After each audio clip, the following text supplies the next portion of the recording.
Board mark, அதாவது உங்களுடைய total mark வந்து ரொம்ப முக்கியம்.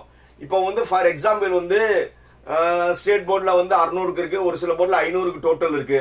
பட் மெயினாக வந்து இப்போ இன்ஜினியரிங்கோ ஒரு மெடிக்கலோ போகிறவங்களுக்கு ஆஸ்பிரேஷன் என்னன்னா மேக்ஸ், பிசிக்ஸ், கெமிஸ்ட்ரி, இது இன்ஜினியரிங் காரவங்களுக்கு. நீட் போகிறவங்களுக்கு வந்து பிசிக்ஸ், கெமிஸ்ட்ரி, பயாலஜி, இந்த மாதிரி வந்து இந்த 3 சப்ஜெக்ட்ல வந்து மார்க் அதிகமாக எடுக்கணும். இதுதான் வந்து அவங்களுடைய கட் ஆஃப்னு சொல்லுவாங்க.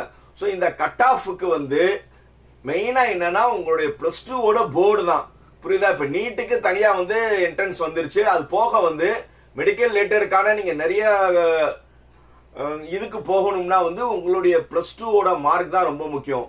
அதே மாதிரி வந்து நீங்கள் வந்து ஜேஇ தவிர வந்து மிச்சம் தமிழ்நாட்டில் இருக்கிற பெரிய பெரிய இன்ஸ்டிடியூஷன்ல வந்து நீங்கள் இன்ஜினியரிங் அட்மிஷன் வாங்கணும்னு நினைக்கிறீங்க. ஃபார் எக்ஸாம்பிள் வந்து கிண்டியில் இருக்க அண்ணா யூனிவர்சிட்டி,